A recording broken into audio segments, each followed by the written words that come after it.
Hello, Mr. Silias. This is Elma from UNTV speaking. How are you? Can you hear me? Does it sound good? Yes, I don't see the picture. Your camera seems to be on, but I see black screen. Now I see your portrait picture. We'll try to connect right as soon as we can. Let me just see. Now your camera is off.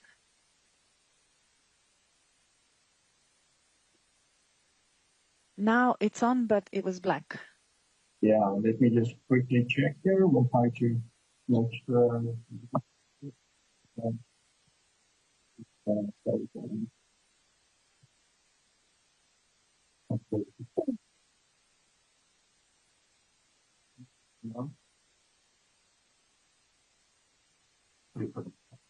Okay, we're just reconnecting.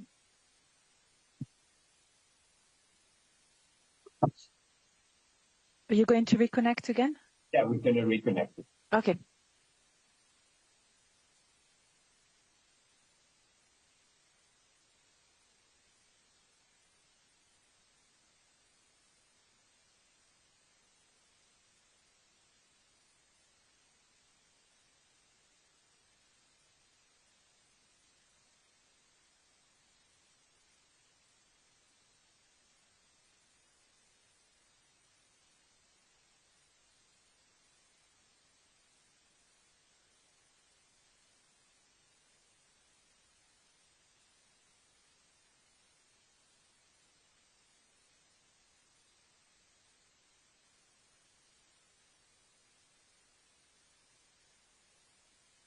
Hello, Mr. Silias. Perhaps if you can unmute your mic. Okay, I can see you there. Okay, would it be possible to tilt your screen, your camera downwards, please? Elma, we can hear you. And if it's okay, and if it's can you tell me when possible- you're ready? Thank you.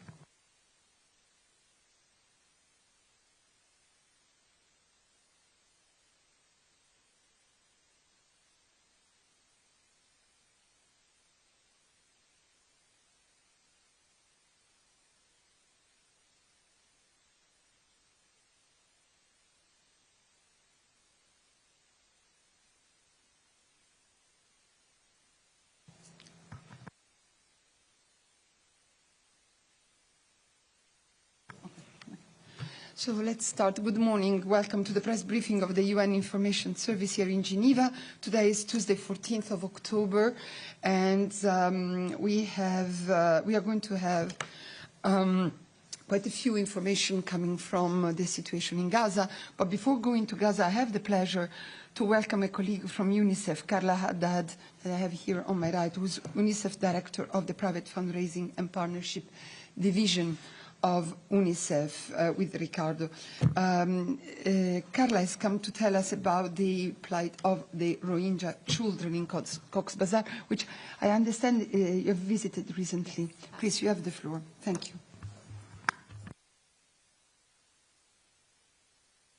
Yeah, that's right. Good morning, and thank you for your time. Right now, in the Rohingya refugee camp in Cox's Bazar, it's the largest camp there. A funding crisis is unfolding and is threatening to erase years of progress for the Rohingya children. I was there last week, and it was disheartening to watch classrooms close, services shrink, and the futures of hundreds of thousands of children that are hanging by a thread. So last week, we visited the different parts of the camp. UNICEF, with our partners, we're doing everything possible to really stretch every dollar, but we're running out of options. Education, water, sanitation, and hygiene assistance are among the hardest hit. Protection services for women and children in this very large refugee camp, the largest, are being interrupted just as risks are increasing. Recent data shows a staggering reality for children, with 685 cases of child recruitment by armed groups reported this year alone, more than 5 times the total recorded for all of 2024. And the year is not yet over. Indications are that the situation will be even more dire next year. The overall Rohingya response faces what we call right now in UNICEF a funding cliff in early 2026. So we're progressing towards this funding cliff at high speed, with worst-case projections suggesting that already insufficient contributions could fall by half. Even with efficiencies, integration of programs, localization of the support, and the saving of tens of millions of dollars, no amount of cost-cutting can offset such a deep decline. And across the camps, kindergarten and grade 1 learning facilities remain closed, so children are not schooled, denying education to the youngest of children. Youth vocational centers are shuttering, leaving adolescents vulnerable to recruitment, exploitation, and abuse, and rising insecurity overall. And these are not abstract numbers. They are warnings. A leaner, more efficient response, which we're trying to do, cannot replace the resources needed to sustain life-saving services. I just wanted to share that in the camps, I met 14-year-old Salma, one of 3 girls in a classroom of 18. So majority of boys, only 3 girls remain in this classroom. She told me how proud she was to finally study the Myanmar curriculum, something her parents once thought would never be possible. That progress came only through years of engagement and trust building within the community, but is now at high risk. So we're faced with impossible choices, not only UNICEF, all the partners operating there. We've prioritized reopening classes for adolescents like Selma, both for their education and for their protection.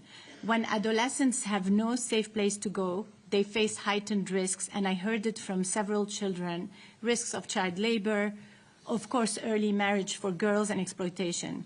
Last week, we were able to reopen classes for younger children, a moment of hope. Yet kindergarten and grade 1, as I said, remain closed, and whether we can sustain existing programs next year is still uncertain.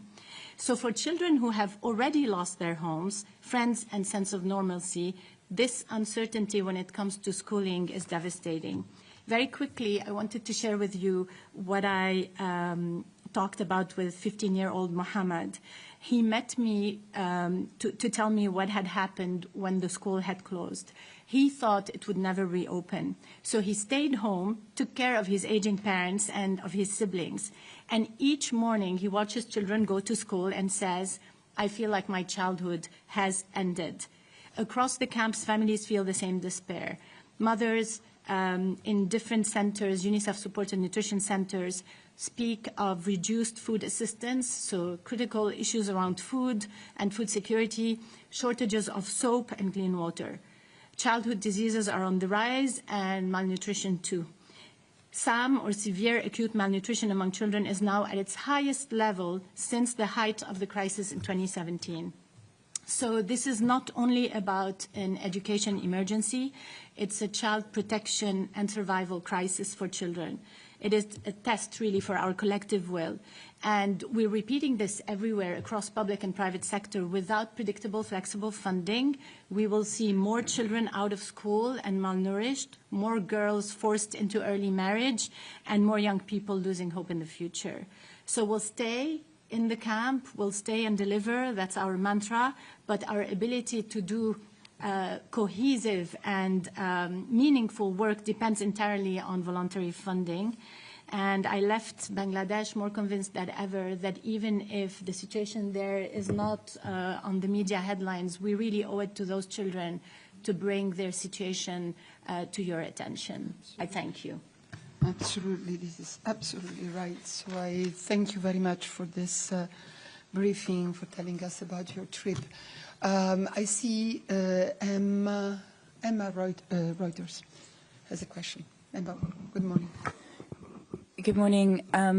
I was wondering if you could say more about the recruitment into armed groups, actually. Which groups are they? And did you speak to any children about maybe some comrades that they'd lost, why they're tempted, why it's better than the alternative that they're facing in the camp? Thank you. I won't be able to name the armed groups. There are several armed groups in the region, but I spent time with a family, and they were happy for me to use information from what they've shared, and it was honestly heartbreaking. So there was the mother, the father, and the children. One of their sons was abducted and then returned, and the other two. So they had two sons abducted. And what they talk about is fear walking in the camp at different moments of the day. Because of the funding shortages, we're rationing everything we do in the camps. So it's not a direct correlation, but there is a sense of heightened insecurity. And it could be that the child is walking somewhere, either to school or to fetch for food or get some clean water from the water points, and they get abducted. Could happen during daytime or any time in the evening. And what they were saying is the stress, honestly, you could see the parent talking about the details of the stress of having someone missing. And we know what it does to a family. So not only they're coping with food shortages and other matters, but also having, at different moments, one of their boys abducted. What is interesting is the boy who came back became an activist in the camp, and they're really ramping up the support across the adolescents and youth to sensitize children on improved security awareness, be situation aware when you move around. But this is very disturbing for us. I mean, we're talking several years into this camp of sustained support, and seeing an increase in recruitment is extremely worrying for the future. So we've spoken to several families, and this is the #1 stress that they have right now. And of course, they come to early marriage and wedding their girls, and this is kind of an issue of no option. If the girl is out of school, the immediate consequence is early marriage for economic reasons, and also for protection, even for protection. So we're put in impossible choices, and we're putting these families in front of impossible choices. Thank you very much. Are there other questions in the room? Or let me see on the platform. John Zarokostas, France 24, and The Lancet. Good morning. I've got a question for Carla, but on another topic. So I'll wait if there are more questions on Cox's Bazar. I don't see any, John. So, no, I don't see other questions on Cox's Bazar. So please go ahead before we let Carla go. Yes. Good morning, Carla. Nice to see you again. I was wondering how you're doing in the fundraising for funds for Gaza, given that some of the areas that UNICEF is actively involved, education, nutrition, and WASH, are very underfunded, below the average. John, we will have a very consistent part of the briefing on Gaza, but this is a very specific question for us as UNICEF. I don't know if you want to answer before you go, and then but we will have much more on Gaza, including from UNICEF. Please go ahead. Thank you. So, I mean, the funding crisis, the global funding cuts are coming from the public sector. And again, it's not just the US, it's the domino effect with the different European countries following suit because of the geopolitical situation and prioritizing other budget lines, so ODA shrinking massively. This is an important piece, and we know that for UNICEF, we're living a contraction of 20% across our programs across the organization. Now, what I can say is, as much as things are shrinking on the public sector side, there is a momentum for the private sector side. And even if we don't go to the private sector saying you have to compensate for the public sector, the private sector has a role to play per se in itself. And we've seen a revived momentum now for Gaza, for Ukraine, for other underfunded and also willfully neglected contexts.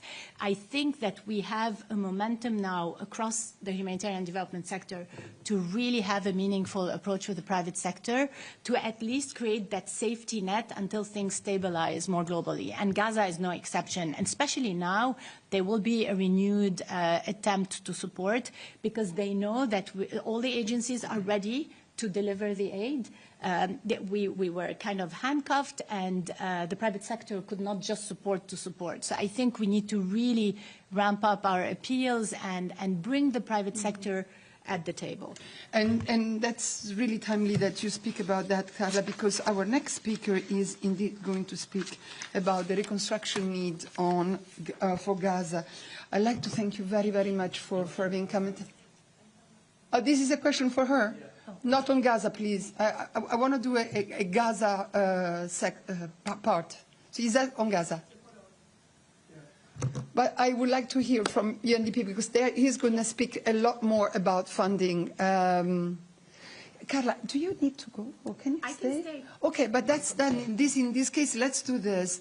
We have online, you can stay on the podium, yeah, sure, and Ricardo too.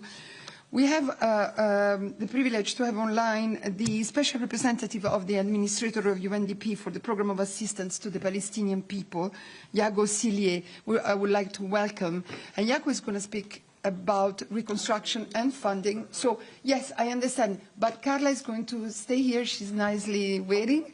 And we will take the question on the economic issue and reconstruction and funding for Gaza just after Iago's intervention. And then we will have Christian Cardon for ICRC, Ricardo, and maybe, I don't know if Tariq also will want to say something on the humanitarian side of the situation in Gaza. So, because Iago needs to go afterwards. So, if Carla can stay, we will listen from Iago, and then I'll take the question on the economic issues, reconstruction, and funding, okay? Thank you very much for your patience. So, Iago, thank you very much for being with us to brief the journalists here in Geneva. As I said, you are the UNDP special representative for the Programme of Assistance to the Palestinian People, and you would like to brief us on the issues related to the reconstruction needs of Gaza and funding. Please, go ahead. Thank you very much also for the introduction, and thank you very much, colleagues. I'm speaking to you from Jerusalem, but just to indicate that over the last 2 months, I have traveled to Gaza on 2 occasions already. I was also scheduled to go into Gaza on Sunday. It's unfortunately being postponed, but I will be traveling there tomorrow also to further support our program on the ground. Let me maybe just first of all say that the destruction that you see in Gaza, obviously, as has been mentioned before, is devastating. It is very terrible to see it in person, to see families digging through rubble for their belongings, to see young children who are looking for water and food but should be in school on the streets is just shocking. To see once you travel and are in Gaza. However, in spite of this, the resilience of the people in Gaza is incredible, and also their determination to rebuild the Gaza Strip is really incredible in terms of their willingness and determination. We also, as UNDP, call on the need also for all parties to respect the just declared ceasefire. It's important also for the long-term stability and the recovery in Gaza. Let me maybe just give you a quick indication of the early recovery challenges faced in Gaza. I will just highlight the challenges around debris removal. For instance, if you look at the debris challenges and what needs to be done, it is comparable to building a 12-meter wall around Central Park. And if you fill that with debris, then that is the amount of debris that needs to be moved in Gaza. As UNDP, we've already removed about 81,000 tons.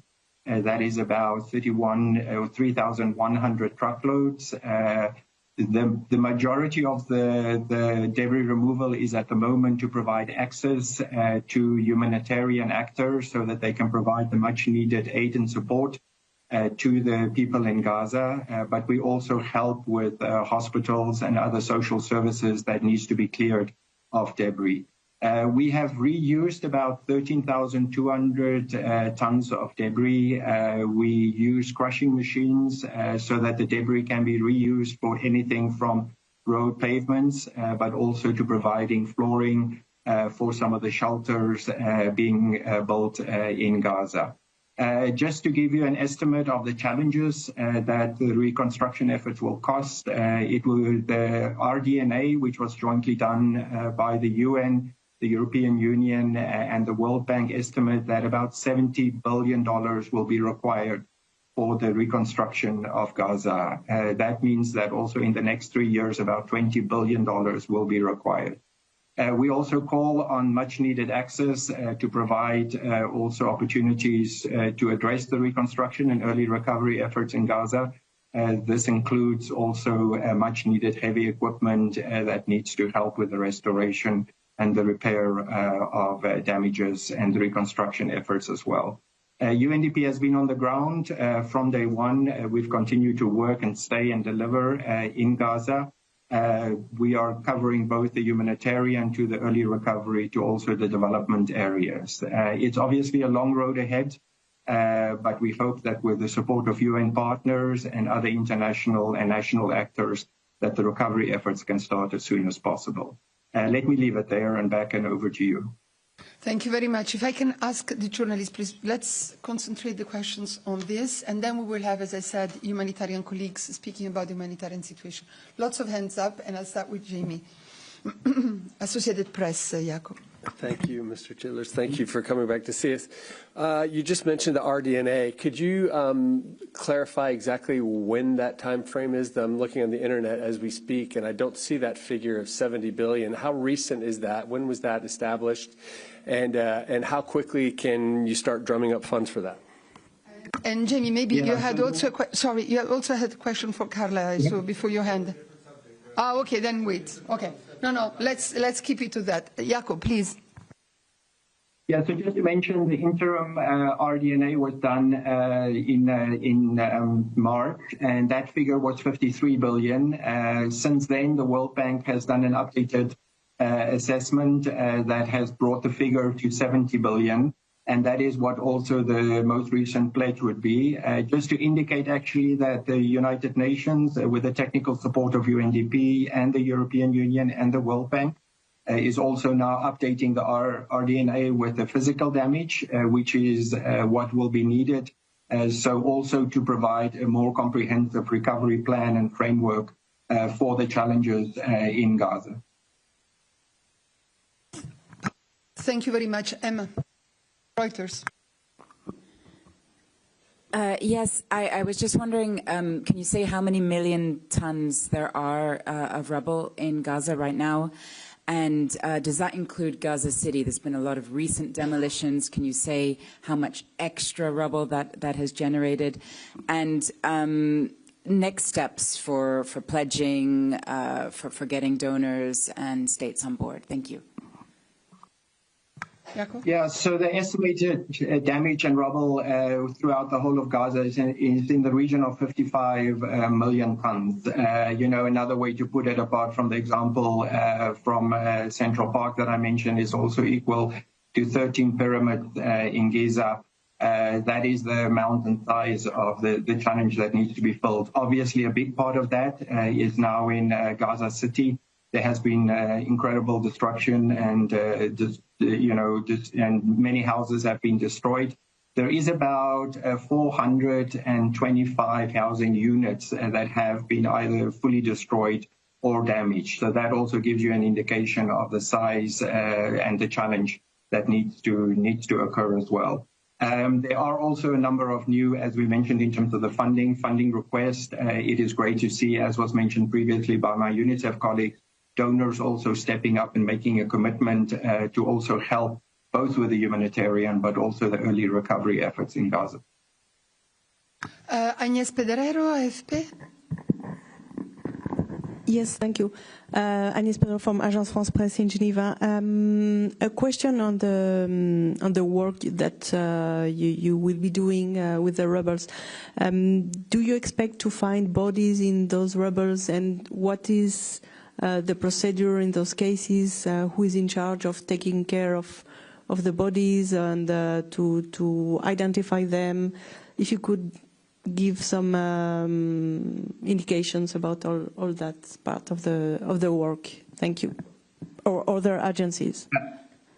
Yeah. Yeah, unfortunately, this is a reality and a very sad situation of the work that we're doing also in rubble removal. We have actually come across such incidents already where 3 bodies were found in the process of removing some of the rubble. The UN and the debris removal cluster has very strict, also based on international standard policies and procedures and SOPs for how to deal with such incidents. I can maybe share with you that, what we first did is calling the Civil Defense Unit just to mark off the area. Then the ICRC are called in to help with identification of the remains, as well as WHO of how to take care of those remains. And then obviously there are also religious considerations that we have to do for these types of bodies and for burial. So those are also taken into consideration and addressed during this very difficult period. Unfortunately, we anticipate that many more bodies will be discovered in this process of rubble removal. Indeed. And we will hear also from ICRC later on. Agnes, you have a follow-up? Yes, you mentioned that you already have found 3 bodies. Could you let us know since when? When do you have begun your work? Thank you. Yeah, we started actually with rubble removal already in 2012 in Gaza, but we have been active since the war started on the 7th of October, since January 2025. We have done the rubble removal. The bodies were discovered actually in a mosque about 2 months ago. So that's where they were discovered during the initial phases of providing spaces and open spaces also for shelter opportunities. Christian Ulrich, German news agent. Good morning. Thank you. Can you tell us a bit about your discussions with the Israeli authorities? Do you have the go-ahead to go in? Do you have the go-ahead to bring heavy equipment? When do you expect this work to start? And on the money side, do you have any commitments, firm commitments towards this sum of $70 billion yet? Yeah, so we're in constant negotiations and discussions also under the umbrella of the UN, together with all of our UN agencies, funds and programs to allow access for not only the emergency humanitarian supplies, but also for equipment, including shelter materials that are obviously needed at the moment, especially as we get closer to the winter and the conditions that people in Gaza will also face. We hope that the ceasefire would also provide the opportunity to accelerate also access for other equipment, as you mentioned, heavy equipment like bulldozers and other trucks are needed, and we hope that the access can also be provided for that as soon as possible. On the funding situation, the recovery will be a long process. There are very good indications from donors already, including what we're seeing throughout, the Arab world, but also from European partners. America has also indicated that they are going to be coming and supporting some of the early recovery efforts. What we've learned from these very comprehensive processes is that it unfortunately takes a lot of time. And it will in Gaza also take some time for the reconstruction or recovery to be fully completed. It's usually a combination from donor funding, but also bringing in the private sector to help with the recovery effort and providing funding for recovery, typically in big or after big conflicts. The private sector can generate about 50% of the funding opportunities for recovery efforts as well. And then there will continue to be innovative other ways also found for the funding challenges that will arise into the future.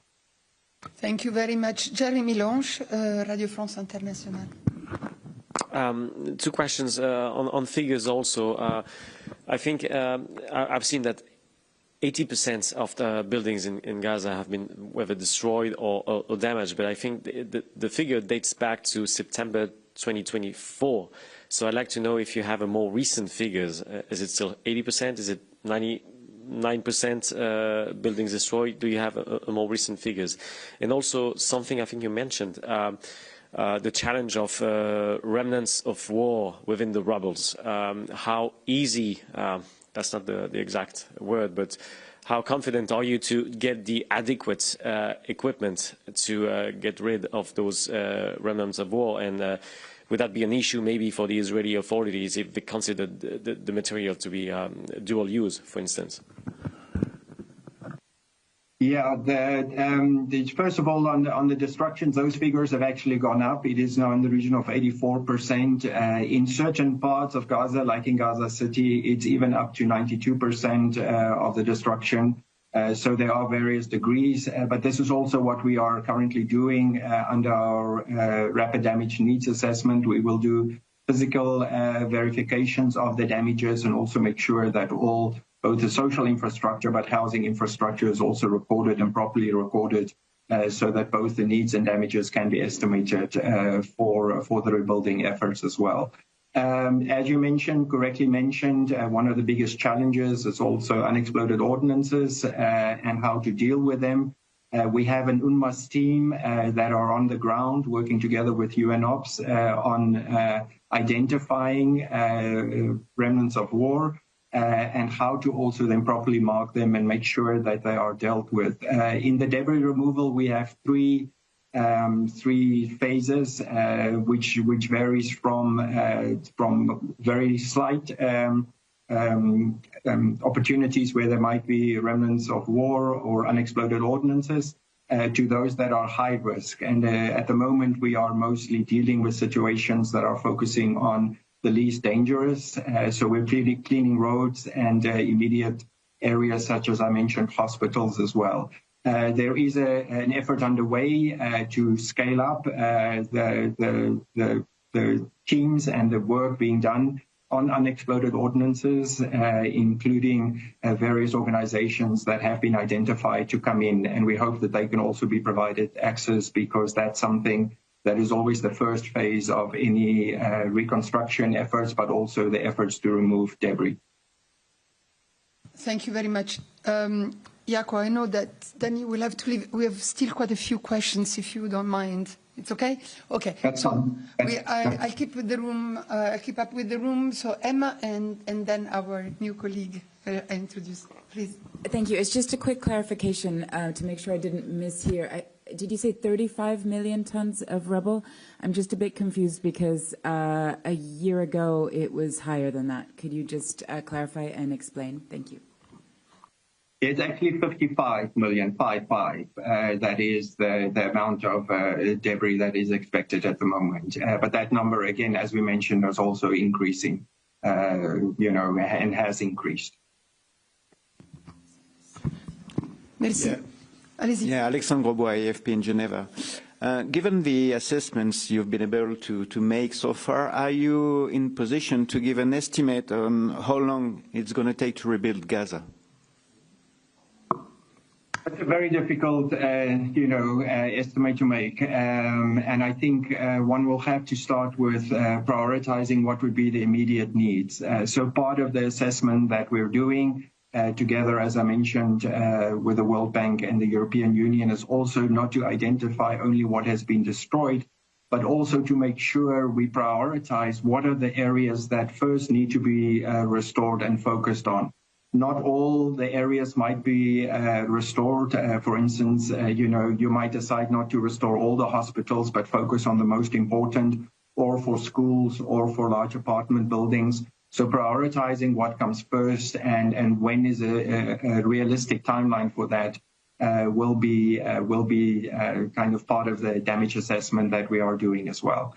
But the estimate for rebuilding is quite considerable. It will also depend on the funding and support and opportunities to access and bring in reconstruction material, which will affect the timeline as well.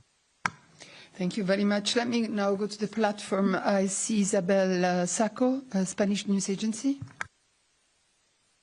Yes, good morning. I would like to know how the funds, once they are in place, how these funds will be allocated to, I suppose, to private companies, for the reconstruction of Gaza. So what is the plan, the business plan in that sense, to be sure that the finance, the money will be well used? Thank you.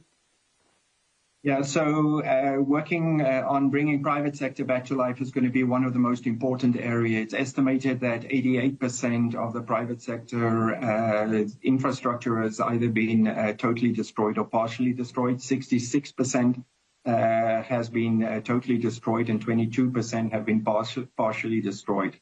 What we do in terms of, revitalizing the private sector are various things together with other agencies and funds and programs as well. For instance, WFP is working on restoring the bakeries, which is much needed for providing bread for the immediate humanitarian needs as well. We are also providing grant funding and microcredit loans to private sector companies, and also then working on young entrepreneurs to start new businesses. There are many young people without jobs. The majority of people are obviously without jobs in Gaza. So starting the private sector, but also creating opportunities for them. This also includes buying certain assets or equipment that the private sector would need to start off their businesses, and then also providing some initial capital funding. In the long run, one will have to look at loans and other opportunities to make them accessible for small and medium enterprises, to also continue to work and focus on the private sector and entrepreneurship, which is desperately needed to create jobs and income streams for people in Gaza. Isabel, you have a follow-up? Yes, thank you. Yes, sorry, I didn't explain myself well. What I wanted to know is how the funds, who will be the institutions that we will deal with, choosing the international companies that will go into Gaza for the reconstruction. How will be in that area the accountability process? Thank you. Okay, so, as was mentioned, a number of companies will probably look at private sector investment and would look at starting also the construction efforts in Gaza. We have a very strict due diligence process where companies are checked and they verified that they are within the private sector approved measures. And we have various also lines that we use to make sure that companies are vetted and that those that we work with are fully vetted in terms of compliance. This is both in terms of EU standards and vetting procedures, but also American and specifically for us in the UN procedures for vetting both private sector companies, but also those that are working as contractors for the United Nations. Thank you very much. Gabriela Sotomayor, Proceso. Yes, thank you, Alessandra, for taking my questions. My question is, how much money has Israel pledged and how much has the United States pledged for the reconstruction of Gaza? Second question, just to clarify, are the borders fully open? Can journalists enter Gaza? Do you know if we can enter? Thank you. Yeah, on the amounts, I won't be able to say exactly how much will be coming in. I know that we have had discussions yesterday with the American State Department officials who are looking at various interventions for helping to support the reconstruction efforts in Gaza as well. And then in terms of the opening of the borders, it's obviously a very important part of the agreement and who will get access, including the role of bringing in journalists. I'm not aware that anybody is allowed in at the moment, but we hope that that would also change because a lot of people, organizations and groups will be needed to help support the rebuilding efforts in Gaza. John Zarok, I'm sorry. I'll take John and Nick, and then we will go to the humanitarian. But, John, you had a question. I don't know if it was for Jaco or for Carla. Yeah. Also for the representative from UNDP. You mentioned earlier, sir, that the revised estimate is 70 billion. when was that done? Was it by the EU, the UN, and the World Bank? You mentioned in the reconstruction you hope 50% of the funds to come from the private sector. Is that 50% of the 70 billion? And thirdly, most immediately, and I see Christian in the audience from ICRC, water and sanitation. There's been a lot of damage in the last few days to sewage in Gaza. How urgent is that, and how much money are you willing to put up front for water and sewage? Thank you. Yeah, so maybe just to mention, the figure of 70 billion is actually an addendum that the World Bank specifically did based on recent methodology. That figure came out in September. As was mentioned, when the full RDNA was done, that figure was on 53 million. But now, with the ceasefire in place, we are hoping to also do both the rapid damage needs assessment, but also the physical verification of the damages as well.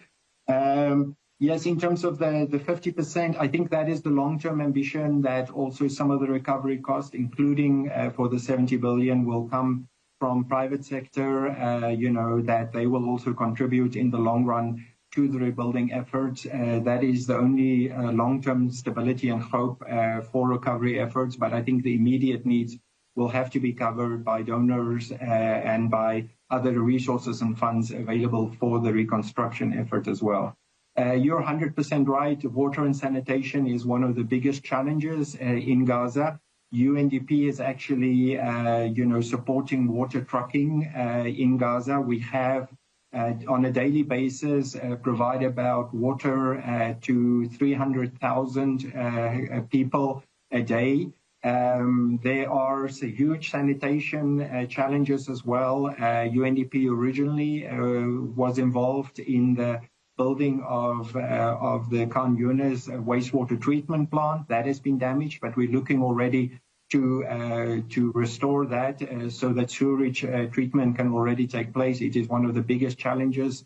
We're also looking at other options for latrines and sanitation kind of opportunities as well, and how to address that through many of our programs and funds. Thank you very much. And Christian will maybe tell us more when he comes to the podium. John, is that a follow-up? I'd like to go to Nick and then let Jaco go. Yeah, it is a follow-up.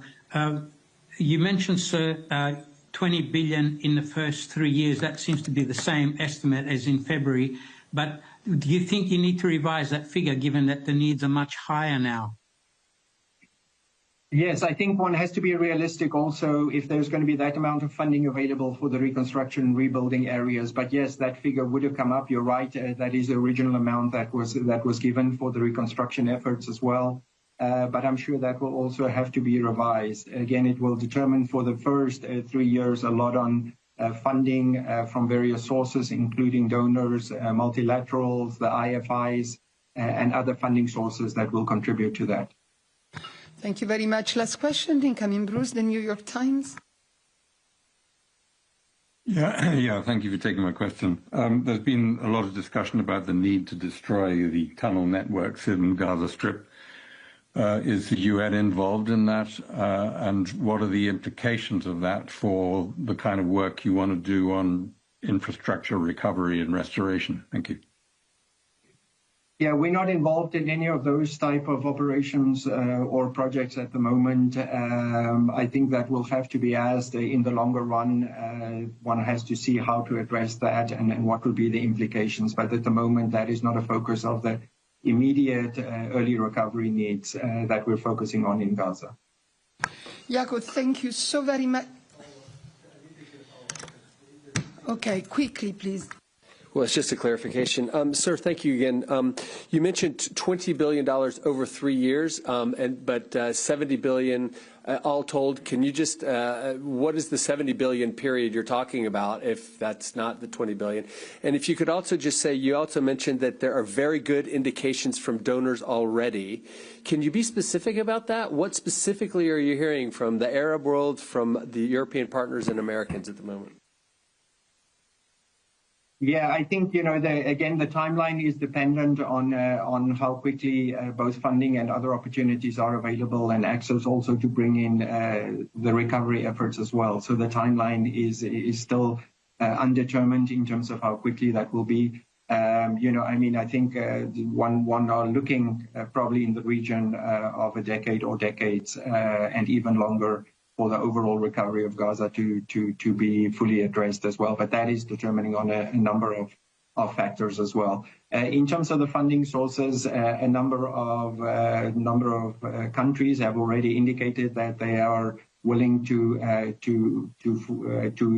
complement their existing funding for the rebuilding efforts in Gaza, but also address the larger challenges in the West Bank and in East Jerusalem as well. We've heard very positive news from a number of our partners, including European partners, the European Union, Canada, for instance, as well. The Germans have indicated some funding, and as I mentioned yesterday, there were also discussions with the United States in terms of their interest to support the early recovery and humanitarian efforts as well.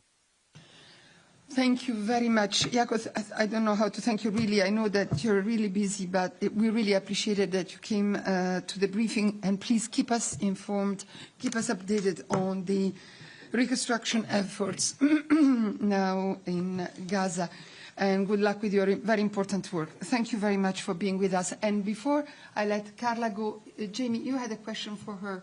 I thought there were more, but just ask us so we then can go to the... Thank you. Yes, I just wanted to ask you, you mentioned the renewal, I think, of private sector. Could, without giving advertisements to your private sector about your private sector donors, can you tell us specifically who you're targeting in the private sector? I mean, are these, or could you tell us what sectors they're in? I mean, can you just try to help us hone in a little bit on where the money could be coming from? I mean, this is not coming from UNICEF boxes that are given around at Halloween time in the United States where kids put coins in the box. I mean, it's coming from other places, right? Yes, thank you for the interest in that. So when we talk about private sector writ large, we call it private sector as a category, but if you dig into it, you have individual giving, Mr. and Mrs. anyone around the world. They give through digital, online. They can do, we call them pledge donors. They give monthly on an average for 8 to 10 years, and this is what we call liquid gold. It's completely unearmarked. And we have 11 million supporters who give like that online.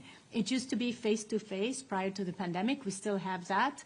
And some do give through different local, greeting cards a long time ago, trick or treat in the US. You have different things that happen in a contact. That's one thing, individual givers. Then you have what we call highest value channels. These are the billionaires and the millionaires. So we have a very robust strategy for billionaire giving, and we have a platform called the International Council Platform that weighs approximately 500 million.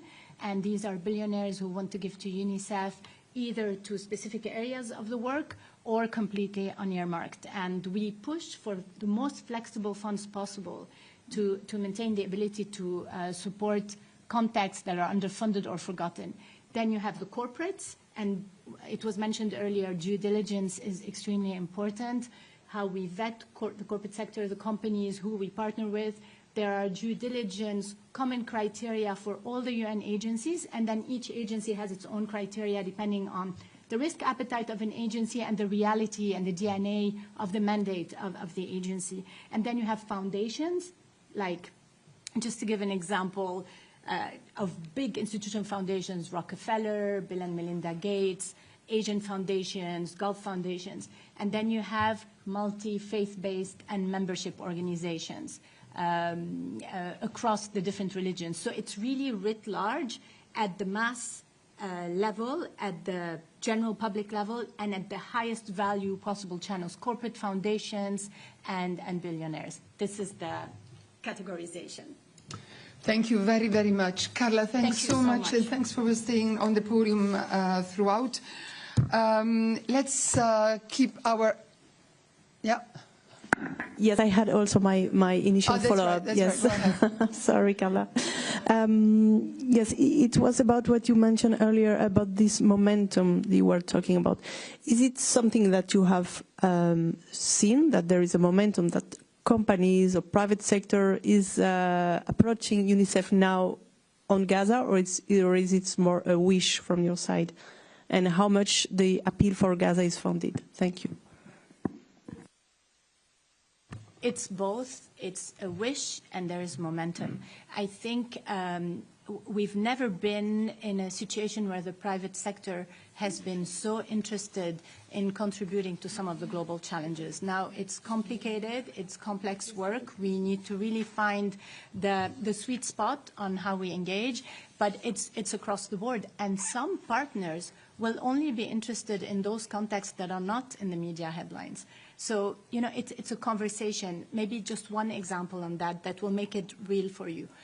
Many corporates will want to earmark and channel their funding to a specific area that fits their interests, their policies, where they operate. And we have these negotiations and conversations with them, and more we tell them, can you include in your giving a window that is unearmarked? And we use the argument of equity. You have a role as private sector to also be equitable, not to be for some children somewhere, but to be for all children everywhere, or for all civilians everywhere. And so we have these conversations, and very often we end up succeeding in creating more of a portfolio approach in their giving. It's complex, but now there is momentum. And I think with the global funding cuts, we cannot afford not to engage intentionally with the private sector, but also to challenge them, not just on the income, but on the influence, on how their work can influence negatively child rights, what they do in their supply chains, all the issues around child rights, from child labor, child well-being, all those issues. So there's a conversation that goes beyond the income generation, that is more on the influence the private sector can exert and how we can leverage their own influence to channel more support to contexts like Gaza or others.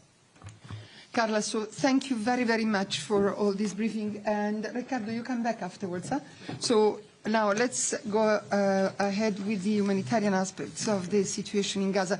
First of all, I think I don't need to remind you, but we have sent you 3 statements and readout yesterday from the Secretary General on the hostages, on the ceasefire, and on his conversation with the Israeli Authority. I won't reread them here, but I like to point out to them because, of course, the developments that we had in the last hours are extremely important. And one of the actors of this development was, of course, ICRC, and I'm happy to give the floor to Christian Cardon now to tell us a little bit more about what happened and what are the needs now.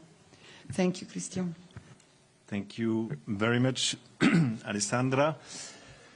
Good morning, all. So I will focus on 3 main issues, maybe a very brief recap of yesterday's release operation, which, by the way, is not over. My second point will be on what's happening today, specifically when it comes to human remains. And then third, maybe briefly on humanitarian aid to come in and back maybe to some questions on what we also see as priority sectors for the massive reconstruction ahead. Okay, so back on yesterday, but briefly, I mean, the first important information, many more families have been reunited yesterday. That was the top ICRC mission and goal, obviously, of the operation of yesterday, and we obviously welcome that development. As you know, ICRC was not involved in the negotiation that happened prior that operation. What happened is that the ICRC is called and requested by the parties, Hamas and the Israeli authorities, to play that role of neutral intermediary. As you know, also, this is a role that we have played since October 2023, but also in several occasions in that specific context, but also in many other war zones before. Yesterday, 20 hostages were handed over to the ICRC and then handed over to the Israeli authorities. And then on the other side, we had 1,809 Palestinian detainees who were handed over to the ICRC, as you've seen, from an Israeli prison, and then back for some of them to Gaza and others to the West Bank, and a little number also to East Jerusalem. Later in the day yesterday also, 4 deceased hostages were handed over to the ICRC in Gaza and then were handed over by the ICRC to the Israeli authorities. That brings us to a number since October 2023 of 172 hostages that have been released and where ICRC was involved in the release operation, and 3,473 Palestinian detainees who've been released, again, since October 2023. No need to remind you that we unfortunately, never had access to both the hostages and the Palestinian detainees, despite having repeatedly asked in bilateral but also publicly to get access to the hostages and to the Palestinian detainees. For your information also, when it comes to Palestinian detainees, ICRC had probably one of its biggest activity in that context was the visits to Palestinian detainees prior the 7th of October 2023. For that very complex operation of yesterday, again, which continued today and probably in the next days and next weeks, we had to deploy additional staff, 23 staff, in addition to 350 staff inside Gaza, including 50 internationals. Part of this expertise that we needed yesterday for the release operation, obviously you have weapon contamination expert, you have detention expert, you have medical expert. You can well imagine that when you welcome hostages and even Palestinian detainees who spend times either in Gaza for the hostages or in places of detention, you need a specific medical attention, and that's the specialized staff that we have deployed for that operation. I also want to share with you that when it comes to the Palestinian detainees, the ICRC, despite not having been able to access them over the last 2 years, was able to do what we call a pre-release interview with each and every one of them who were released yesterday, including in the presence of our medical expert. That was very important to do that prior their release, and that's the way we work there and in any other context. So that's yesterday. By the way, if we compare to previous operations that you have followed in the last 2 years, we also very much welcome the fact that compared to previous operations, these ones were much more discreet. We didn't have the ceremony, and this is clearly something that ICRC has been extremely clear about, being with Hamas or the Israeli authorities, that respect of the dignity of hostages, Palestinian detainees, and obviously, and I will get back to that, human remains should be ensured all the way. Okay, today, very soon you'll have in your inbox another ICRC press release specifying a bit what we will be doing in the next hours, but probably days and weeks.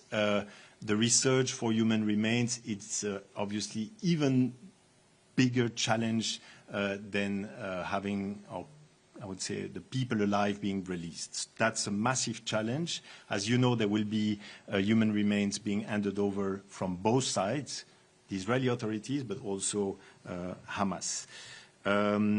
Already today, and we started yesterday with the 4 deceased hostages that were handed over, we will play a role also in facilitating this very sensitive operation.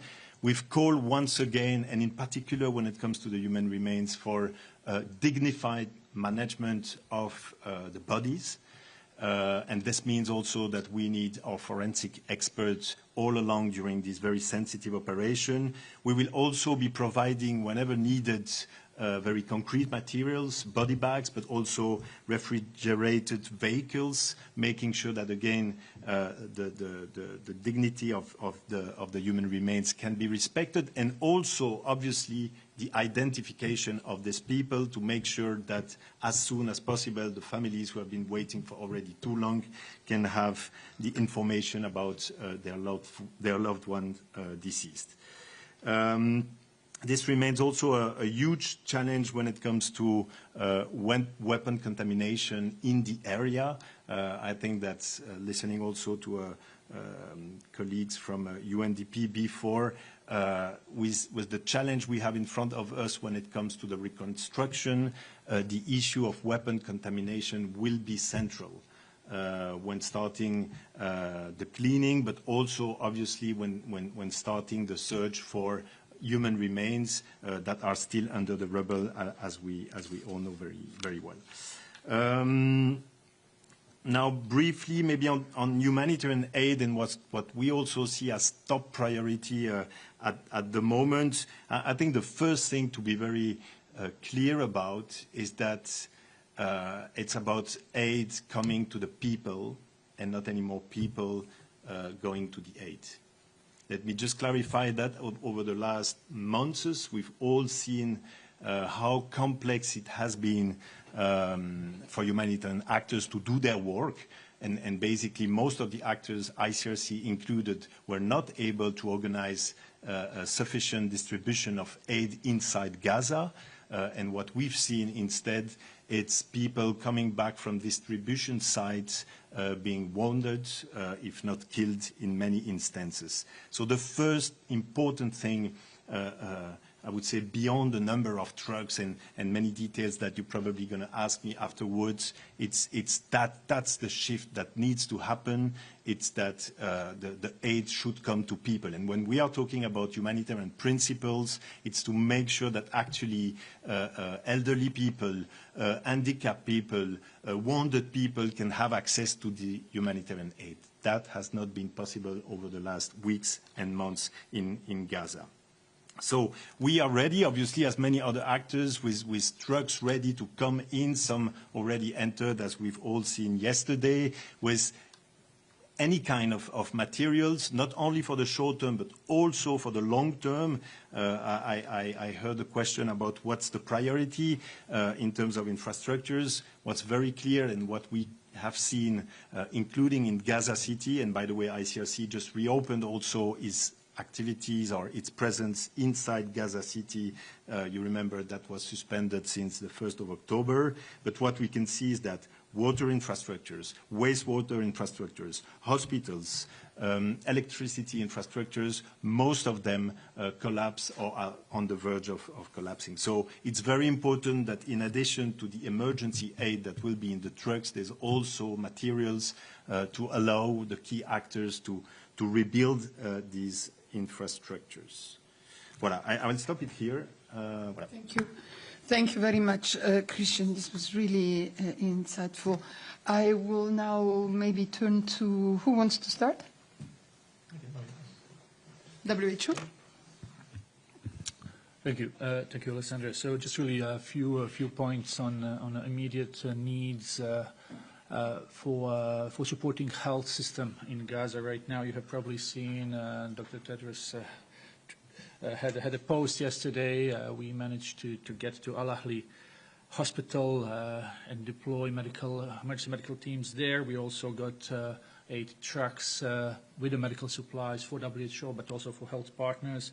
We reached European Gaza Hospital to retrieve some equipment and moved it to Nasser Hospital.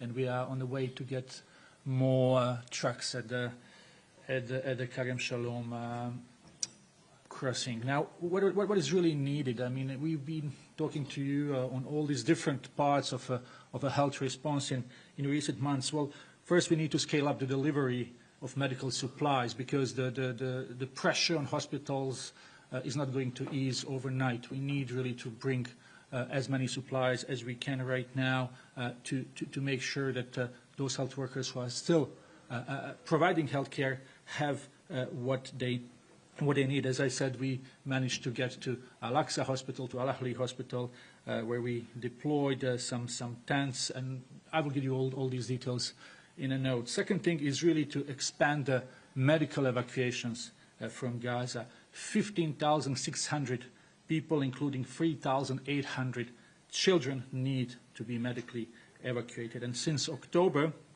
2023, WHO has supported the medical evacuation of 7,000 841 patients, including 5,405 children.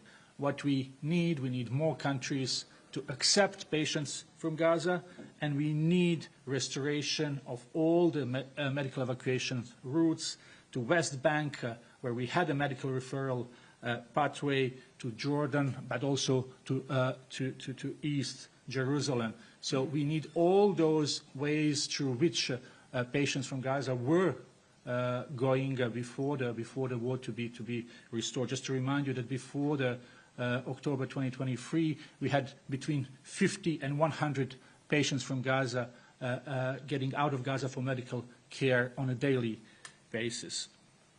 We need to support rehabilitation of hospitals and increase the deployment of emergency medical teams. And this is basically to restore specialized services. When we were talking to you about the hospitals that were still minimally functional, they were just providing minimum care, many of the specialized services were not available anymore. So we need really to do that. And Dr. Pieperkorn was talking about the prefab facilities to increase the capacity and to have specialized services.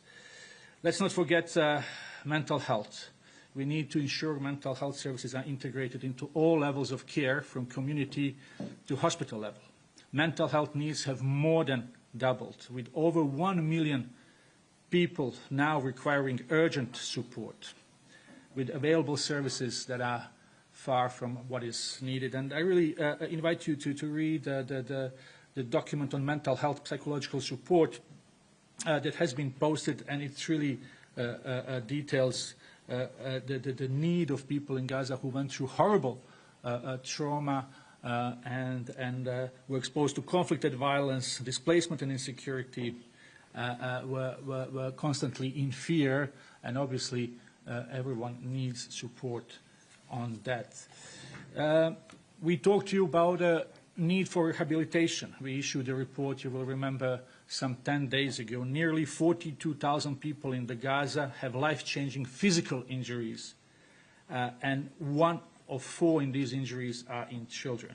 So, and life-changing injuries account for 1/4 of all reported injuries since October 2023.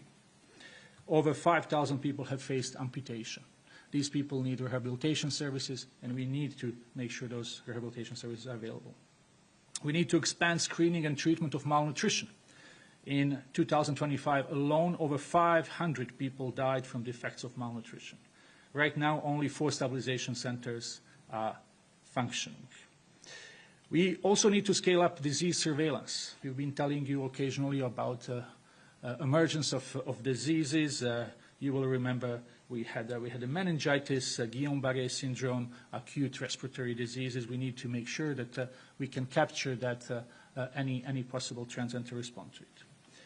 And again, we need for that access, and we need a resumption of medical evacuations, and we need flexible funding. And again, we need this ceasefire to last. So I will stop here, and all these numbers will be sent to you in a note. Tariq and Christian on the other side. Thank you very much to both. And Ricardo is here also to answer a question on Gaza on behalf of UNICEF. I open the floor to questions now. Jamie? Thank you, Alessandra. Thank you, Christian, for coming to see us. You mentioned that the more operations are continuing. How many bodies do you expect to be handed over today? And could you just sort of give us a perspective, because it seems like this is a really important point going forward. How difficult is the process of obtaining human remains?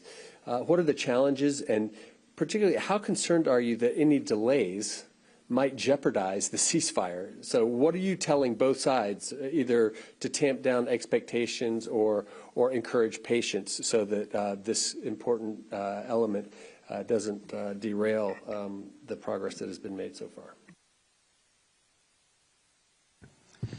Thank you, Jimmy. On the number, I would have had the same answer yesterday when it comes to the living hostages or Palestinian detainees. And believe me, that's a big issue for us. We actually don't know. We know that we have to be ready. We know that it's happening today. It's starting today. It's even more complex to have detailed on that when it's human remains. And I'm now moving into your second questions, because actually what we also understand from the parties that that's the complicated part, and that's the part that might take longer. I think there was a very clear understanding that the first part, so leaving hostages and leaving Palestinian detainees, was supposed to take place in one day, mission accomplished by the parties. But now there is clear indication that this might take much more time because of the difficulty to find the human remains in Gaza in particular. That's the case for the human remains of hostages, but in general, human remains, as we've discussed before, that may be under the rubble, considering the intensity of the conflict over the last days, particularly in Gaza City. Now, are they in Gaza City? Are they in the south of the Gaza Strip? Are they in the middle of the Gaza Strip? These are information that we don't have. Yesterday, what I can tell you is that at some point, we were notified that there would be release in the north, and there would be release in the south. That may be the same scenario for the human remains. That may be also, there might be also other places where ICRC will have to move. But again, that's part of the big challenge our team on the ground are facing, is that this information are coming really in last minute. Yeah, go ahead. So, I mean, yeah, that you're sort of alluding to. I mean, what are you telling both sides, either the Israeli side or the you know, the Hamas, Gaza, Palestinian side? I mean, is there the possibility that this could take weeks, and is there a possibility that some remains may never be returned? And that's the case again in many war zones. Yes, I think that there is clearly a risk that will take much more time. What are we telling to the parties is that should be their top priorities. And again, not only when it comes to the human remains of hostages, but other human remains. A tendency that we have seen in other conflict zones is that the authorities, the moment there is a ceasefire, will postpone that, or there will be a rush to rebuild and then neglecting the research for human remains. So that's why in a moment where all want to rush, we, ICRC, remind the parties of the importance to respect that specific step. Obviously, again, for the families to be able to be notified as soon as possible. And that's possible. We've seen in certain places that when the concerned authorities are taking the necessary time to do the identification of the bodies, families get their answer more quickly.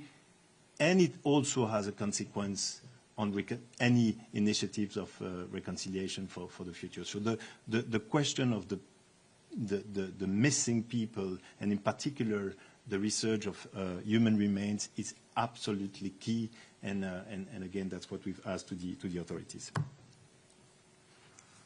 Thank you very much, Emma. Thanks, Christian. It's on the same topic.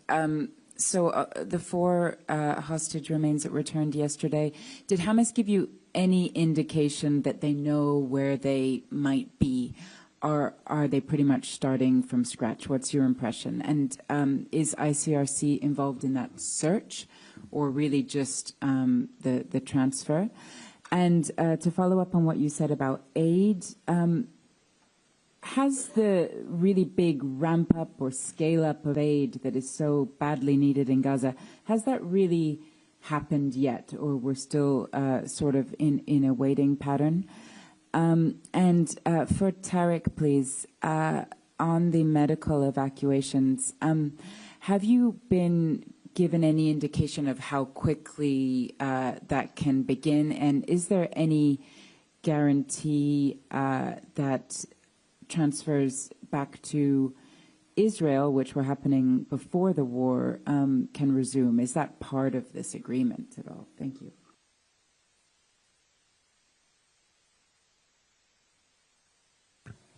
Thank you, Emma. No, we are not involved in the search, in the concrete search on the ground of the human remains. Obviously, we are in very close contact with Hamas as we speak. That's what our team are doing. both, by the way, at the political and security military level, and that's also the case, by the way, on the other side.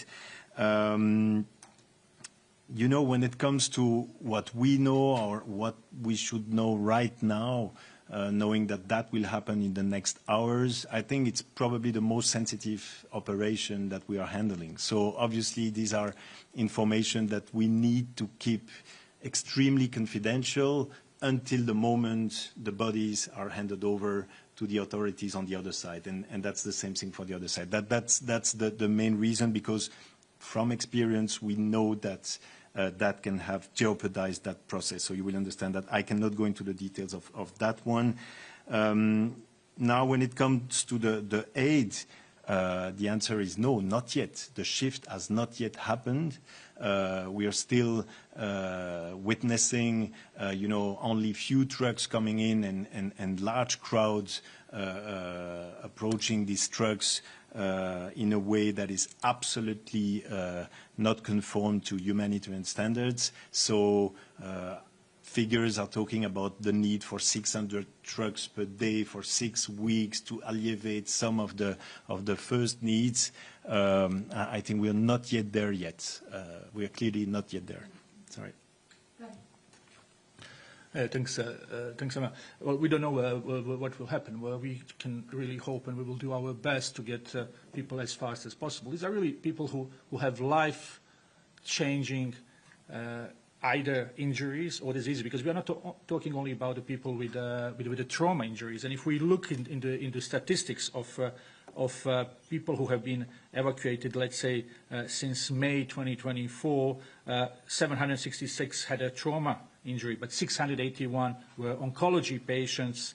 There were 250 people with ophthalmology issues, congenital anomalies, cardiovascular diseases. So it's a mixture of people who have been injured, but also people who had pre-existing conditions. So we need really, again, to find countries that will accept. And if you look at our fact sheet, you will see the numbers of per country who accepted the most, with Egypt accepting almost 4,000 people, followed by United Arab Emirates, Qatar, Turkey, EU countries, and others.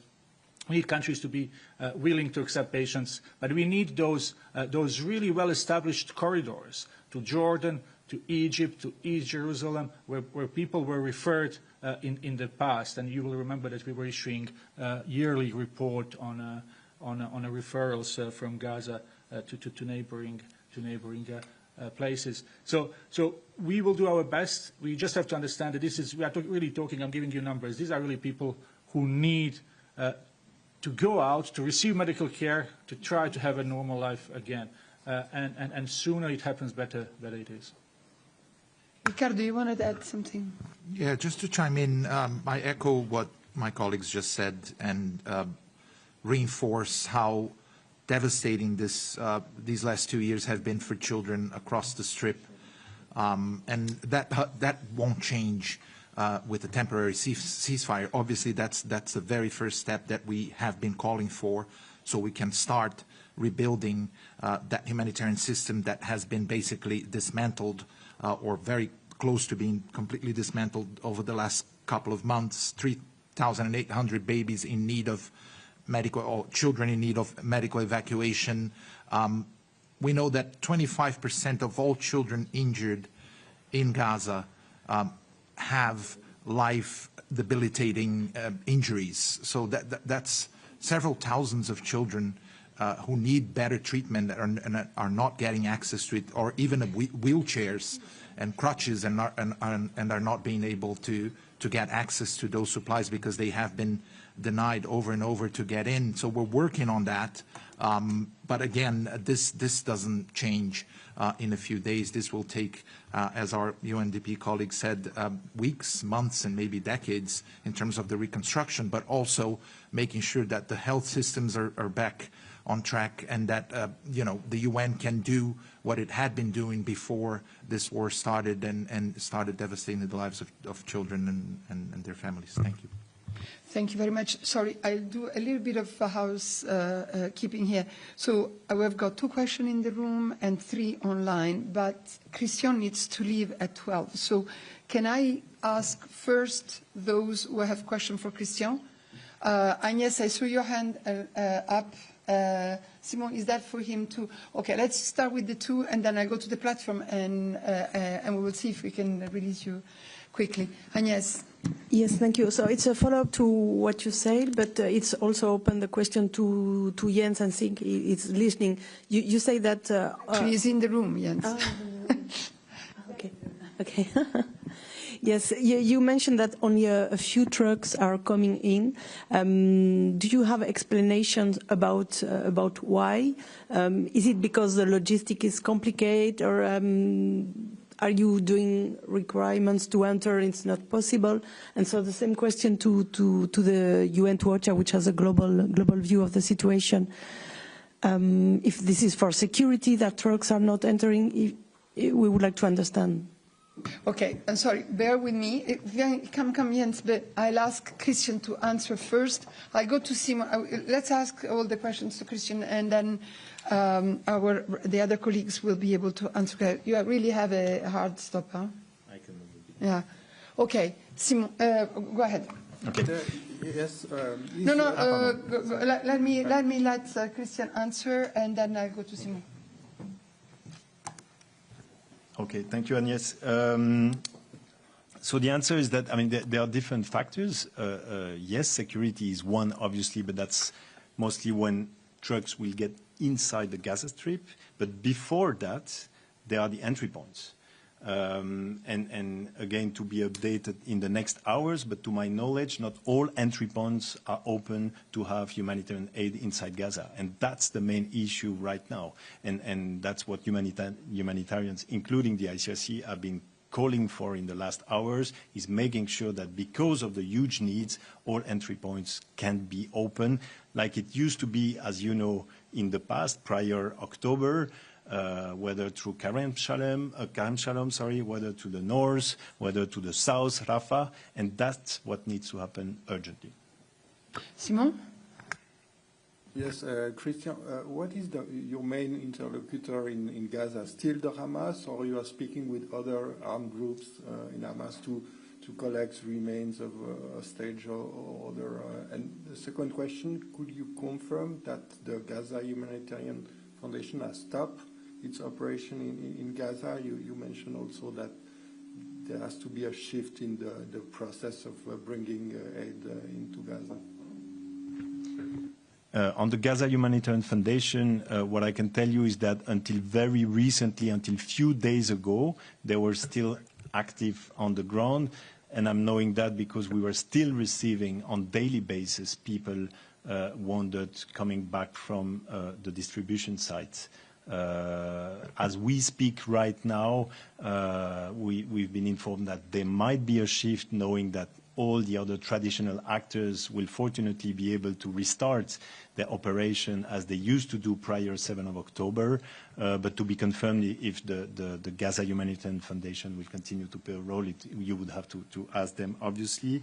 Yes, we obviously continue the dialogue, as I said before, with Hamas authorities inside, outside Gaza, by the way, political level, but also security, military level, and any other actors that could have an influence as we speak on the humanitarian situation, on the response, on the access of humanitarians. And yes, within Gaza you have complication, and yes, within Gaza you have other actors, and yes, ICRC is in touch with all actors present on the ground, all armed actors present on the ground. Gabriela, is your question for Christian?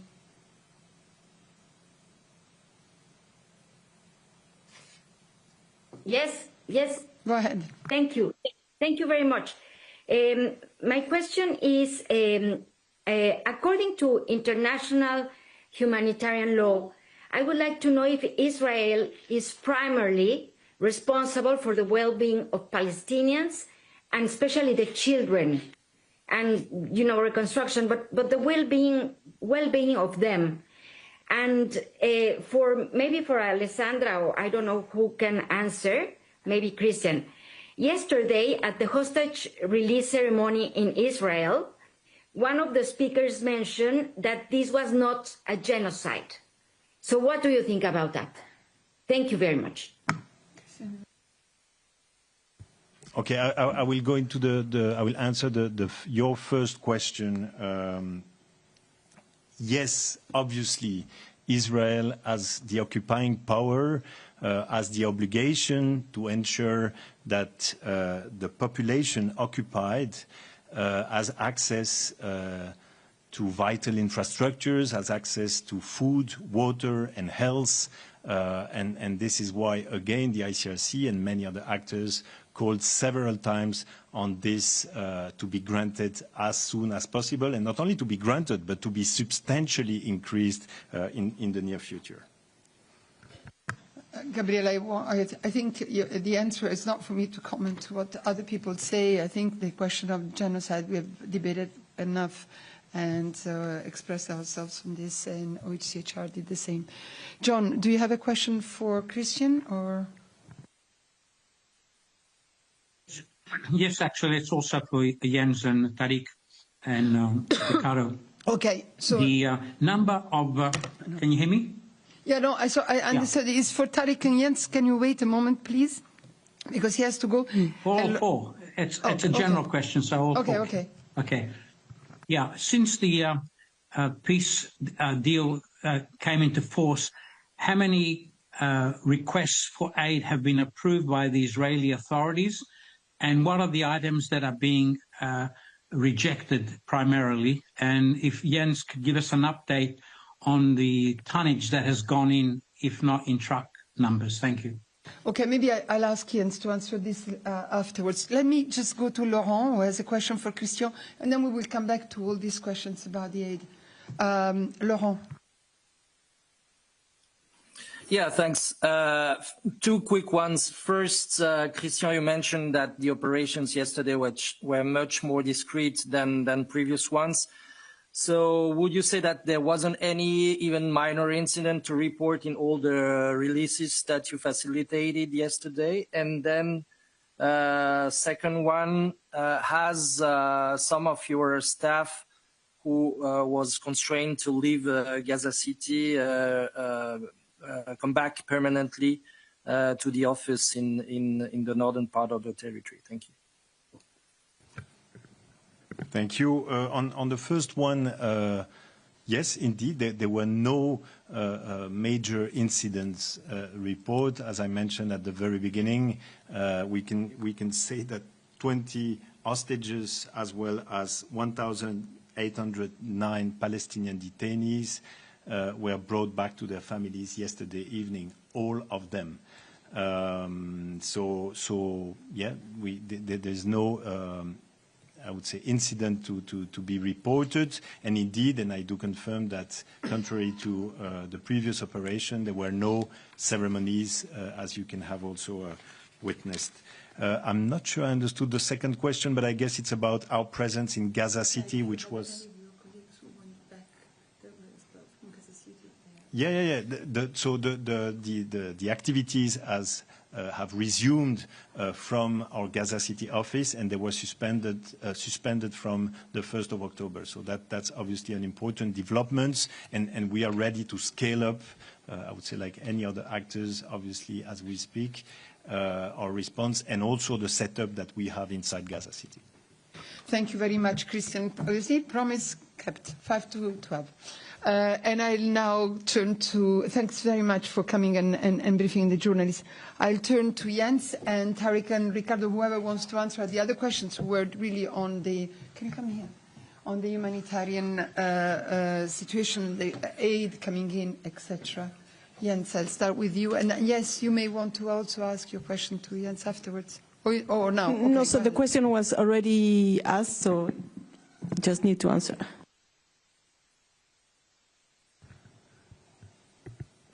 Thank you. Good morning. So, John, if I understand your question correctly, I'll try to unpack it a bit. You speak about requests and approvals of convoys inside Gaza. That's your first part. I do not have numbers on that, but I have evidence that we have from our colleagues on the ground, who says that humanitarians are now able to move more easily in many areas, so teams are reaching people in places that have previously been cut off. So movement restrictions inside Gaza is clearly better now than they have been in the past. And we use that, of course, to pre-position supplies, to deliver as much as we can. It is a very fluid situation. I know it's self-evident to say, but I want to put a number of that on that. Over the weekend, we saw 310,000 individual movements of people, mostly from the south to the north, right? Actually, exclusively from the south to the north, the 310,000. And we had an additional 23,000 movements in other directions. So that gives you a sense of the scale of the amount of people moving and how many they are moving. The other part of the question, if I understand correctly, is about the entry of aid. Now, wouldn't it be wonderful if we could just do that immediately? Now, we can't do that. It is, of course, part of the 20-point plan, which the UN was not part of drafting, but we are happy that it's in there, and we want to see it happen as soon as possible. But it hasn't happened yet. We are, of course, determined to scale up. We need this scale up. We won't stop until we get it, but it's out of our hands when exactly it is going to happen. So the term my boss Tom Fletcher used yesterday was, we need some determined patience. Determined patience. So determined to do what we set out to do, and as I say, we won't stop until we've done it, but we need that patience, because when, how, where, how much, who's going to count, and so on and so forth, is not in our hands right now, right? It's not in our hands right now. We have 190,000 metric tons in the region ready to go in. An update from the 170,000 we spoke about recently. So it's now 190,000 metric tons that are in the pipeline, just in the region. Jordan, the West Bank, Egypt, even Cyprus. Just to add to what Jens just said, very, very correctly, it seems to me that after the ceasefire was agreed, it's a temporary ceasefire. It's always good to remember. We hope it will hold and become everlasting peace for the region and Palestinians, of course. But the enthusiasm that came from the international community, from people on the ground, that this was the beginning of the end of all the suffering and things would change rapidly, is just not being reflected on the ground day in and day out. We are not getting enough aid in because of all the reasons Jens explained right now, and we are being able to move more freely indeed inside Gaza, but the level of destruction again is so huge that it will take at least 600 trucks a day, which is the aim that we have, and we're far from that at the moment. UNICEF also has over 1,700 trucks ready to get in with all sorts of different life-saving supplies that children desperately need, but the process is still not there to reflect that enthusiasm that came after the guns went silent, because the aid is still not getting in enough scale. Thank you very much. Agnes. Yes, a follow-up to Jens, and maybe if you want on UNICEF or WHO, on the entry points, how many are actually open? And do you also require, like the Red Cross, that more entry points are open? Thank you.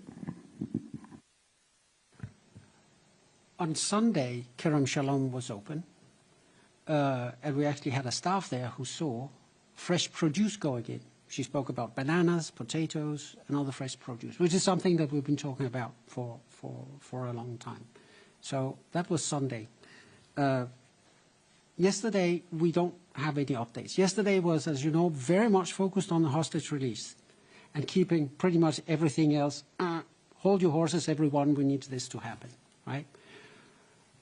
We hope that that will change. You know what we are asking for in terms of crossings that are open. We need all of them open. Those that are not functional for various reasons. Some of them have been partly destroyed. Or it's so destroyed just across the border into Gaza that you need road clearance and so on and so forth. So they may not be immediately operational, but we are calling for them to be repaired so that they can become operational.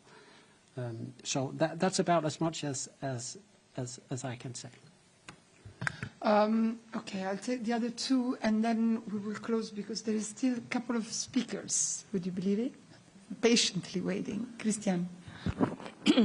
Jens, it's also a clarification. Are you saying that you are saying it's not in our hands? That sounds so passive, but I understand correctly that OCHA is knocking on the doors and asking Israel to give the green light. What is the response? Are you not getting a response, or is the response wait and see, or what exactly is happening? Thank you. Yeah, thanks. Of course, we're advocating with everyone, and we were there in Sharm el-Sheikh yesterday as well, with 22 heads of state of government, whom we are asking to help us push all buttons you can to get this up and running as soon as possible. So, of course, we're doing that. Of course, we're doing that. The proof is in the pudding. I mean, it is when these border crossings are open. And we are talking particularly, of course, about Kerem Shalom, which is historically the big entry point for goods, while Rafah was the entry point for pedestrians going back and forth. That has since changed, as we all know. We would like Rafah to be opened up very much as well. That require, of course, the agreement of Egypt.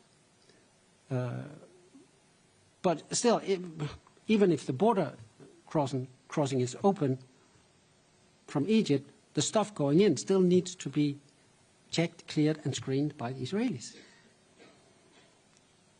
There's a lot of things that need to work together. But trust me, believe me, we are not passive. I had my boss in Sharm el-Sheikh working at maximum speed yesterday, trying to work these things out. How did you say? Determined patience. Determined patience, right?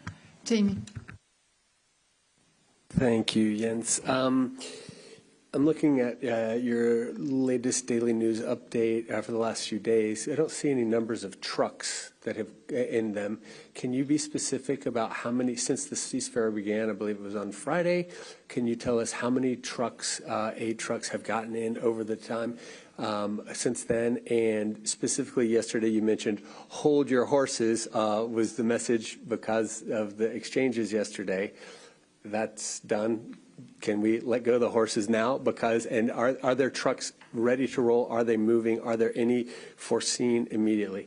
That's the first question. My second question is just very briefly, you also mentioned about the ease of movement within Gaza and the people, 310,000, which is also mentioned in the statement. Is that because of security primarily, or is it also because there is easier? I mean, what is the reason that all these people are moving to the north? Is it they're returning home? Is it simply that the security situation is much better, so they're able to move? What do you attribute those movements to? Thanks. Let me just take the first part first. I do not have at the moment consolidated numbers on trucks. On the movements, from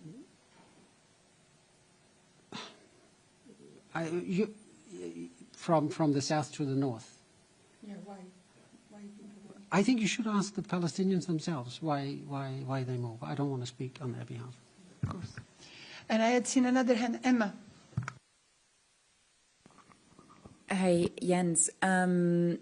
My understanding is that it's actually closed today for a Jewish holiday, Kerem Shalom. Is that definitely the case? And would you have a comment on that? I mean, this is the moment to scale up, and it's closed for a holiday. And is there any indication that the way that aid will be vetted will change at all? Or will it be the same careful checks and balances by COGAT that we've seen over the past 2 years? Thank you. Well, on the second part, again, you have to ask with those who require these checks and balances. I don't know if that will change. In terms of holiday, I do not have any comment on that. Of course, we want to see as much aid get in as fast as possible and as often as possible. But we respect profoundly the cultural and religious customs and rules that are in the places where we work, wherever we work. Thank you very much. Jenny, I've got still 3 people on the line. I'm sorry, Quickly, it's like please. a 2-year war, and it's kind of an important moment right now. Jens, could you just, the number I heard over the weekend, I'm trying to find it, but I remember hearing something about 300 trucks that may have gotten in, or 400 over the week. 400 maybe was the number. You say you don't have any consolidated numbers. Is that because you're not involved? Why is it that I'm hearing numbers of trucks, but UN doesn't know about them? Is that GHF? Why is there no, I just don't understand why the UN doesn't have these numbers yet. And can you just try to predict out as to when the next time you're going to have trucks rolling into Gaza? I think the latter part is easy, because once we get the message from the parties to this peace agreement, which has just started, that the borders will be open, then of course we'll start moving in. And on the first part of the question, no, I think my reply will be the same. I do not have consolidated numbers from recent days. Pretty clear. Okay, let me go to the 3 questions online, and then please, there are other colleagues who want to brief you and are waiting patiently. Gabriela. Yes, thank you, Alessandra. Well, this question maybe also goes for human rights, but they are not there. So my question to Jens is, do you fear that this is a move of Israel to have the hostages back and then could close again the border for humanitarian aid? Or do you fear that could happen?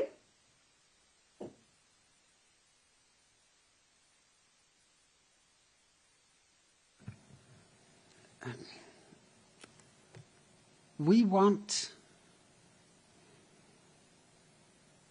I don't even know what to say to that.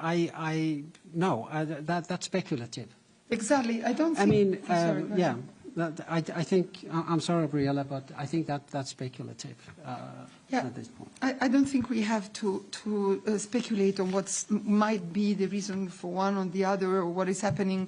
I think that we have a situation now. The Secretary General has very well described it in his statement.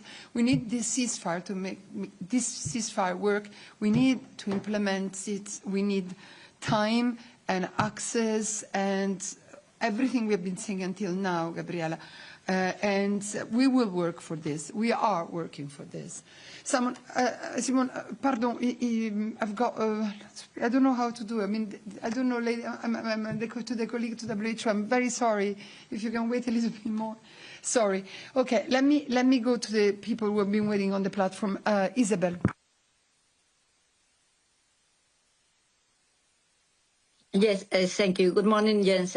You said that yesterday and today maybe the movement of supplies that you have inside Gaza is easier. So I would like you to give us an order of idea of what is the volume that you have now in Gaza, for how many people, and what kind of supplies now. Thank you. Yeah, thank you. You'll have to ask the operational agencies about that, because they are the ones with the actual material aid. OCHA is a coordinating agency. We do not have material aid to distribute. Sorry, Tariq, what did you say? I think, from WHO perspective, I gave you what are our priorities, so, and you will have all these numbers. And we can't speculate what will happen, but we need access to be able to try to do this to support the health system. You want to add anything? No, from UNICEF side, we do have a lot of supplies pre-positioned inside Gaza that we have been using for many months, and we hope that we will add even more once the crossings are open. But as far as a consolidated number in terms of supplies, I don't have that right now. Yeah, Imogen.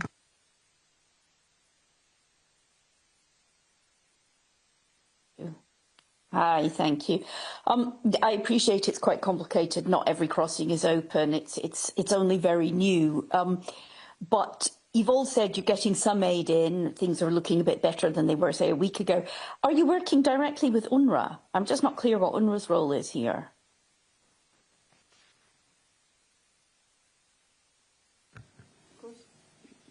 Yeah, please. I mean, I don't have any specific information on that, but we've been saying until now, and I think Juliette has been very clear last time when she came and briefed you, that UNRWA is there, UNRWA continues to work, UNRWA is the backbone of our operations in Gaza. I don't know, Jens, if you have more precise information on that, but I think that is pretty clear. But Imogen, if you want to have more specific information on what they are doing, like now, please ask the question to Juliette. John.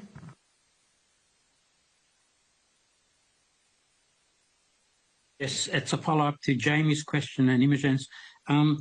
I was wondering, perhaps, since Jens can't give us consolidated figures, if Tariq or Ricardo can tell us how many supplies went in for their agencies. And secondly, perhaps, Alessandra, we can reach out to Rome and the World Food Programme, since they're the lead for logistics. Maybe they have some numbers on what's going in, especially for food, given there's still a famine in Gaza. Thank you. Just to answer quickly your second part of your question, we are discussing. I believe, I expect WFP to be here on Friday to brief you on Gaza. So on the first part of the question. Yeah, as I said, so on Sunday we had 8 trucks of medical supplies, including insulin, lab supplies, essential medicines, not only for WHO but for health partners as well. This was in the post by Dr. Tedros, and you will have it in my notes. Thank you, and Gabriela, and I think that's the last question. Gabriela. Yes, thank you, Alessandra. Thank you for giving me the floor. Well, just to have a time frame, when I mean, is there positive signs, because you are saying that aid is not coming right now like you want. So what is the time frame that you have that you would say, okay, this is rolling? What would you say to that? I mean, according to your experience in other conflicts.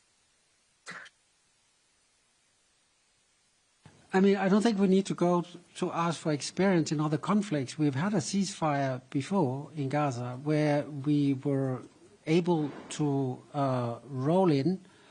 I think it was actually within minutes of its announcement, because we had the crossings open to do so. We are in the same situation today. We have been, of course, contingency planning for this scenario. That's why we have 190,000 tons of aid in the region. So we are ready to roll when the permissions are there and the conditions on the ground allows us to do so. Ricardo, you wanted to add some figures? Yeah, just to add on the number of trucks.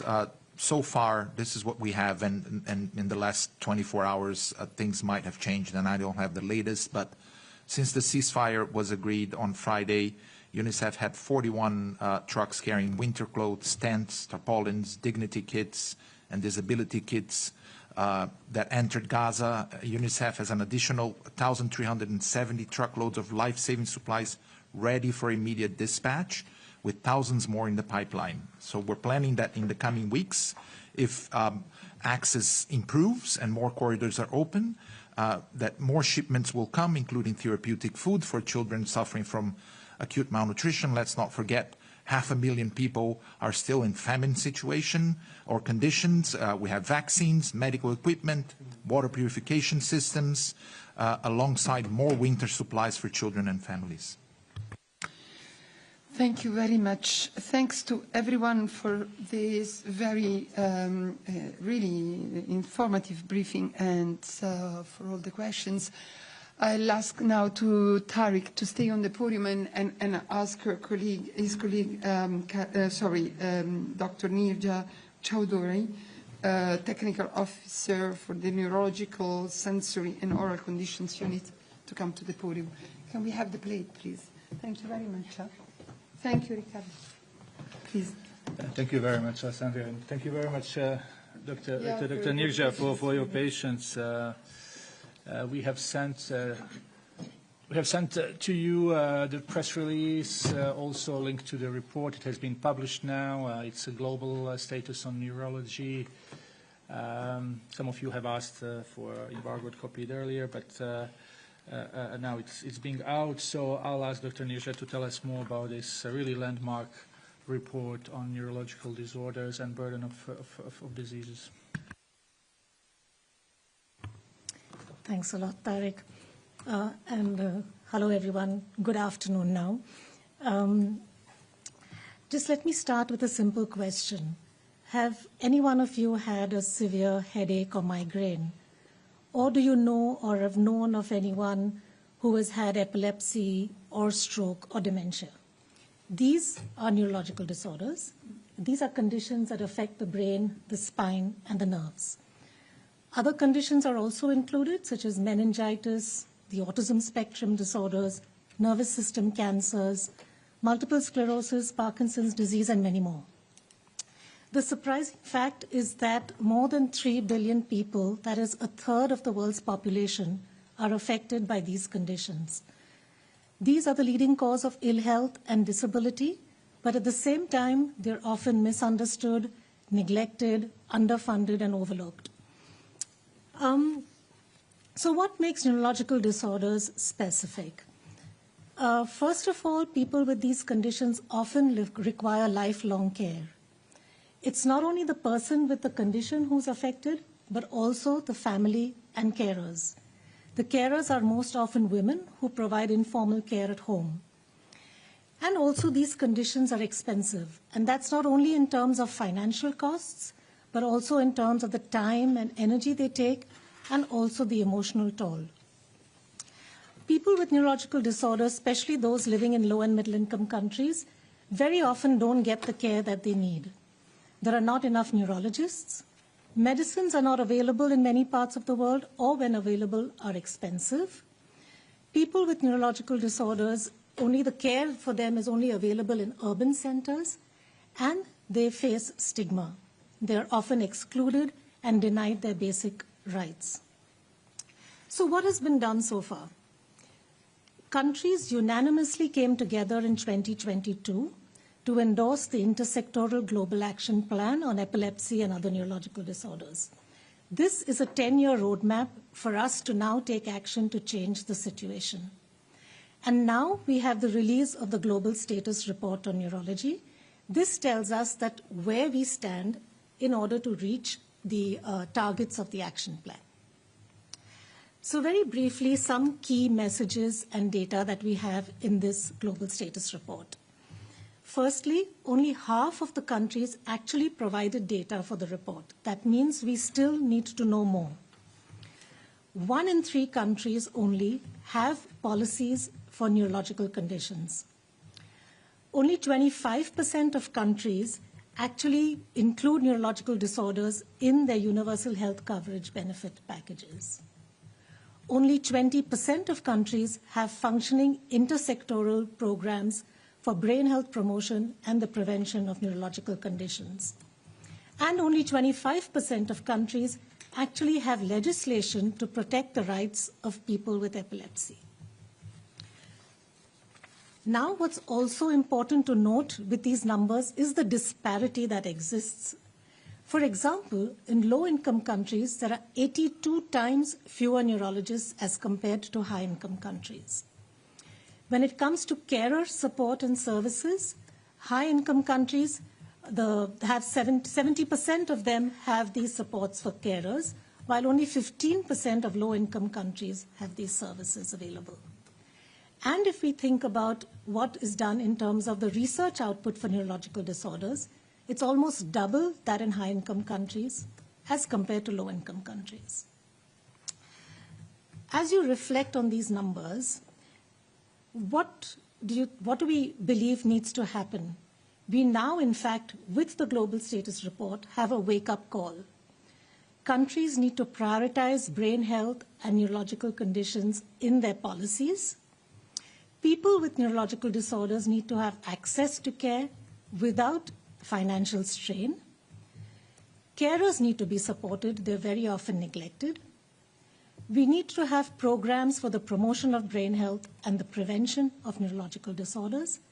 And most importantly, we need to listen to people with neurological conditions and their families.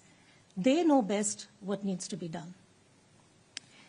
Now, WHO has been working hard in this direction. We've been working with regional offices and country offices, with governments, with experts, and with other stakeholders to strengthen health systems in countries, to improve the capacity of health workers to provide care for people with neurological conditions,